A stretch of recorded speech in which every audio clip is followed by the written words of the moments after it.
Yo, what is going on, folks? Stefan here. Just bringing you a little quick video. I thought I'd share this. I moved over the weekend, of course, I had to uproot my entire studio, and I said I was gonna make a studio that's even better and more efficient than what I was doing before. Before I had a separate control room and a separate booth, but now I'm toying around with the idea of having a control room that I can record in, that's actually treated to the extent where I can actually record my jobs and not have to bounce back and forth to and from my booth. So what I did is I bought a bunch of acoustic panels, not tiles, not like the little 12-inch by 12-inch tiles. I bought big 4-foot by like 2-foot tiles. They're like 15 pounds each, and I had to find a way to mount them. So what I did is I bought a bunch of adhesive strips, industrial strength, and it works out pretty well. What I thought it was going to work out pretty well, but so this is one I had mounted. I bought 4, and I had all 4 mounted, and theoretically this is ideal. You know, it's adhesive strips, no holes in the walls, minimal damage. You know, it should be easy, right? But this morning I woke up to this terrible crash, thud, and I just hear stuff falling. So like I run from my bedroom to the studio because I just knew it had to be coming from the studio, and I wake up and I see this panel on the ground.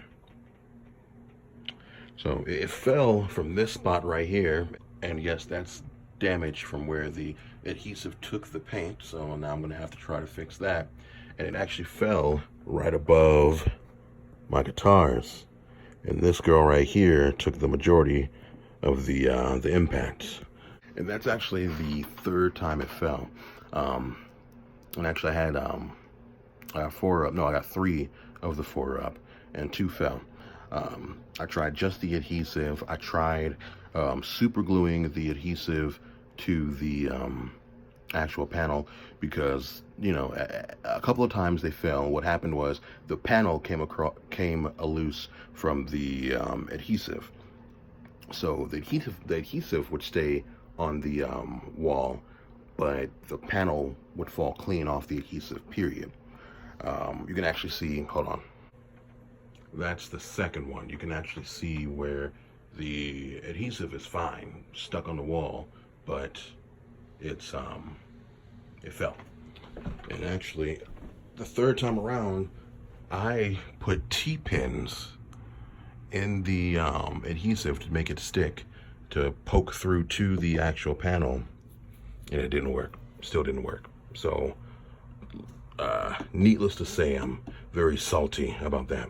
And just as a little backstory, at my old studio I didn't have the big tiles or the big panels. I just had the little black foam 12-inch by 12-inch 2-inch thick tiles, which were fine. They worked pretty well, but the thing is when it came time for me to move, I had each one of those held up by like 1 or 2 squares of adhesive strips, which is, you know, you would think pretty easy to remove.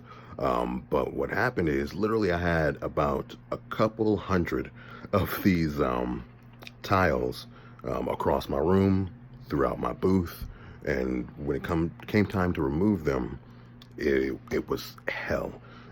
Literally, if you think a couple hundred times the 2 strips on each one of them, I had to remove that many strips from the wall. And when I tell you that they tell you they're non-wall damaging, well, matter of fact, just take a look behind me. That's not always the case. So I thought that this time around, let me try to minimize the amount of pads I have on the walls, because I don't want to nail anything up. And even though the strips are, they do have the potential to damage, it's nowhere near as damaging as putting a full-blown couple holes in your wall. So the panels aren't working, the tiles aren't working. I mean, and I don't want to put up hundreds of strips on my walls. What am I to do? So this morning I thought maybe if I just use the tiles the little square tiles, and I find a way to link them together where maybe I can get away with only using a couple strips to hold them up, because they don't weigh anything. They literally weigh fractions of pounds, you know what I mean? So they're not heavy. I just got to find a way to group them all together efficiently. So this is what I came up with. So what I did is I went to Walmart and I bought a bunch of poster board, little flimsy, thin black poster board for like 99 cents each. And what I'm doing, and then I went to Home Depot and bought some M3 Super Multi-Purpose Adhesive. As you see there, good for foil, foam, paper, blah, blah, blah, blah, blah. And what I'm doing is I'm taking these and my tiles, my little individual tiles, you'll see them scattered throughout my formerly nice, now messy again studio, and I'm super gluing them to these panels, or to the poster board. And from here, what I'll do is, and actually I got one already done. Then I can take two of the command strips, or two of the other adhesive rolls that I have, little small pieces. It doesn't take much, and I just put the whole thing up. And the poster board behind it is so thin and it's black, you don't notice it, even if there are small gaps in between. And when I tell you this is on for the long haul, this is going to do the job. So yeah, that's pretty much it. Oh, and that's why I'm wearing the mask too, because that adhesive spray, it's all over the room, in the air. I'm in a confined space and I don't want to die.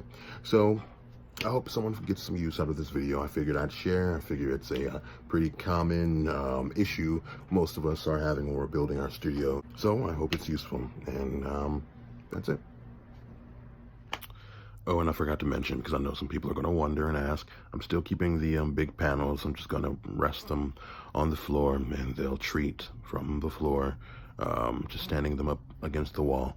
So yeah, I guess I didn't waste my money, whatever, but yeah, bye.